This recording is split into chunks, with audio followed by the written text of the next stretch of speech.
या विभाग आणि विभागाने असा निर्णय केला आहे, तलाठी आणि सर्वच तलाट्यापासून जिल्हाधिकाऱ्यापर्यंत, तहसीलदार पासून तर DYSLR पर्यंत, मोजणी अधिकाऱ्यापासून तर नोंदणी अधिकाऱ्यापर्यंत आमच्या विभागाचे सर्व अधिकारी फेस ॲपवर येतील. म्हणजे ज्या ठिकाणी त्यांची नोकरी आहे, एखाद्या तलाट्याची नोकरी ज्या गावात आहे त्या गावात जाऊनच त्याला फेस ॲपवर आपली प्रेझेंटी लावावी लागेल.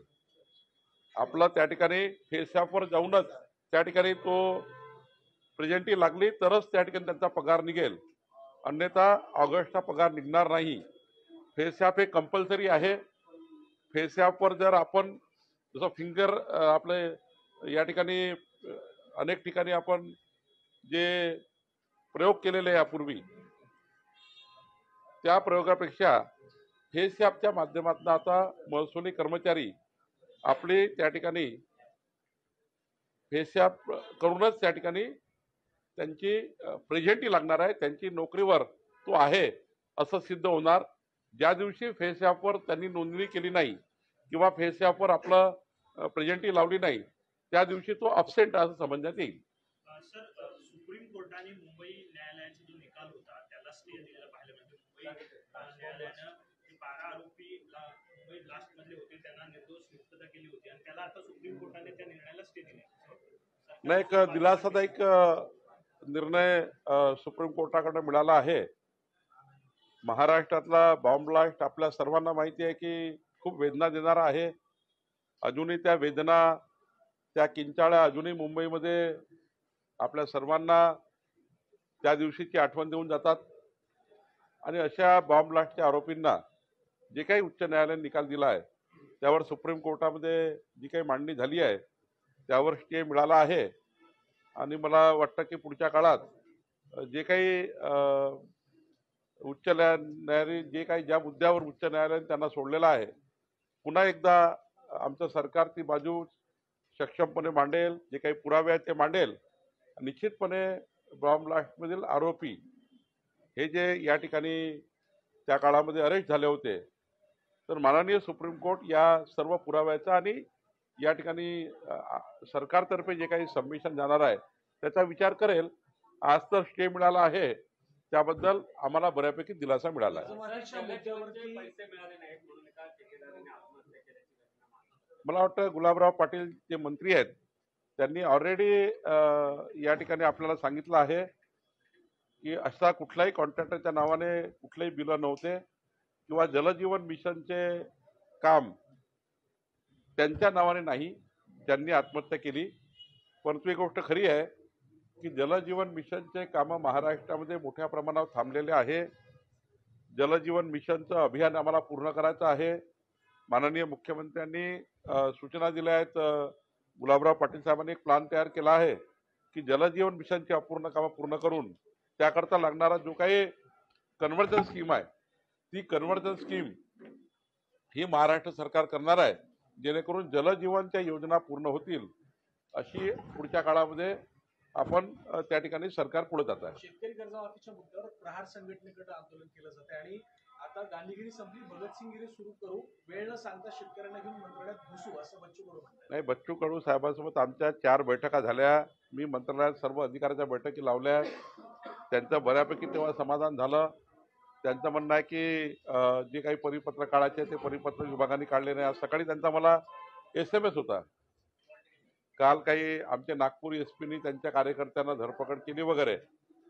मी त्यांना SMS केला की जे काही परिपत्रक आहेत, जे काही शासन निर्णय आहेत ते काही कॅबिनेटमध्ये जाऊन काढावे लागतात, काही बिना पैशाचे असतात, काही त्याला फंड्स लागतात, फायनान्समध्ये जावं लागतं. त्यामुळं त्या बैठकीतनं काही गोष्टी ज्या महत्त्वाच्या आहेत त्या सुटल्याही आहे. जसं दिव्यांगांना त्यांनी म्हटलं होतं की त्यांचे रकमा वाढवा, त्यांचं अनुदान वाढवा.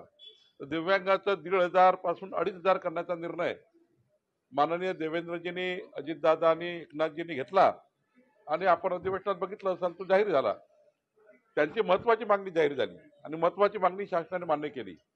दुसरी त्यांची महत्त्वाची मागणी होती बच्चू कडूंची की कर्जमाफीवर कमिटी तयार करा आणि कर्जमाफी देताना अशा लोकांना देऊ नका जे धनदांडगे आहे, ज्यांना गरज नाही आहे. त्याकरता त्याचं काय SOP असेल, कुठल्या लोकांना कर्जमाफ केलं पाहिजे, कुठल्या शेतकऱ्यांना कर्जमाफी केली पाहिजे. एखादा शेतकरी फार्म हाऊस बांधतो शेतामध्ये, तोही कर्ज काढतो, त्याला माफी करायची का? तर हा विषय एकदा समितीसमोर यावा. आणि बच्चू कडूंना मी सांगितलं, 3दा 4दा माझं बोलणं झालं की तुम्हाला या समितीमध्ये बोलवणार आहे, तुमची बाजू ऐकून घेणार आहे.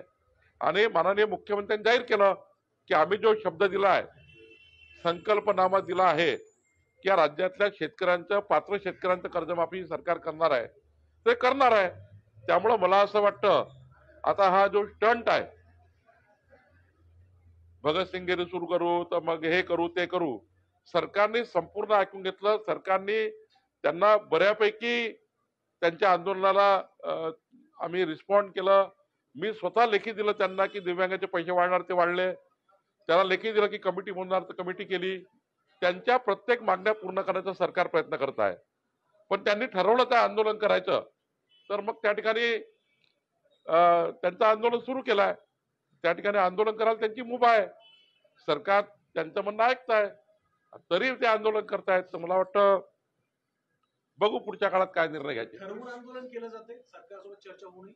सरकारशी चर्चा रोज सुरू आहे, माझ्यासोबत ते बोलतात आहे, पण तरी आंदोलन का करतात मला माहिती नाही. मी त्यांना विनंती करतो आपल्या माध्यमातून की दोनही महत्वाचे विषय, एक दिव्यांगाचं अनुदान वाढवणे, शेतकऱ्याच्या कर्जमाफाची कमिटी बनवणे, आणि छोटे छोटे विषय जे आहे त्या मंत्र्याचे परिपत्रक काढणे किंवा काही फायनान्शियल इश्यू आहे त्याच्यासाठी कॅबिनेट समोर जाणे किंवा फायनान्समध्ये जाणे, हे आम्ही करतो आहे. त्यांना आजही विनंती आहे माझी, कुठलेही आंदोलन करू नका पाण्या पावसाच्या दिवसात. सरकार तुमचं म्हणणं ऐकायला तयार आहे, ऐकताय आणि बऱ्यापैकी निर्णय करताय. विरोधकांना जी संधी मिळाली नाही ती सत्ताधारीच कुठतरी सरकारला अडचणीत आणायचं काम करताय असं वाटतंय का? कारण मित्रपक्षांचे जे कारनामे दररोज येत आहेत, मग कोकाटे असतील, संजय शिरसाट असतील, गायकवाड असतील, संजय राठोड असतील, भाजपचं हे सगळं नेचर नाहीये. काय वाटतं मित्रपक्षांमुळे आणि काही या संदर्भातली कारवाईला काही हालचाली होत आहेत कुठेतरी भाजप कारण टेन्शन सगळा चेहरा जो आहे मुख्यमंत्र्यांचा आहे, त्यांच्या प्रतिमेला कुठेतरी याचा सगळा डेंट जातोय. सरकार म्हणून, मंत्रिमंडळात मंत्री म्हणून कुणाला मंत्री बनवावं, कुणाला नाही बनवावं, हा अधिकार त्यांच्या पक्षाचा आहे. अजितदादाचा अधिकार अजितदादाच्या लोकांचा पक्षाबद्दल आहे, एकनाथ शिंदेजींना अधिकार आहे. शेवटी त्यांच्यावर कारवाई करायची असेल की त्यांना ठेवायचं असेल, हा भाजपाचा रूलच नाहीये. आता सरकार, माननीय देवेंद्रजी, गतिमान सरकार, पारदर्शी सरकार आणि लोकाभिमुख सरकारची भूमिका व्यक्त करतायत. विधिमंडळात आम्ही पारदर्शीपणे गतिमान काम केलं. आता काही प्रकरणामुळं थोडं आता त्या ठिकाणी जनतेला काही विषयाची आमच्याकडे अपेक्षा आहे की बाबा यांनी हे केलं, त्यांनी ते केलं, त्यांनी ते केलं. मला असं वाटतं ज्यांच्या पक्षामध्ये जे जे काही समोर आलाय त्या पक्षातल्या नेतृत्वाने त्याचा विचार करायचा आहे. भारतीय जनता पार्टी म्हणून आम्ही सरकारमध्ये मोठे भाऊ आहे. आमची विनंती राहणार आहे सर्व पक्षांना, आमच्या सोबतच्या महायुतीच्या, की आपण आपले जे संस्कार आहे, आपली जी संस्कृती आहे, महाराष्ट्राला 21व्या शतकातला सर्वोत्तम राज्य करायचा जो विचार आपण केला आहे, देवेंद्रजींनी 2029चा विकसित महाराष्ट्राचा संकल्प केला आहे, 34चा संकल्प केला आहे. या संकल्पाला साजेसं काम आम्ही सर्व करण्याचा प्रयत्न करतो आहे. पण त्यामध्ये एखादी घटना जी असं त्या ठिकाणी काही सरकारचे संपूर्ण कामच त्या ठिकाणी मागे पडतं, तर पुढच्या काळात आम्ही दक्षता घेऊ.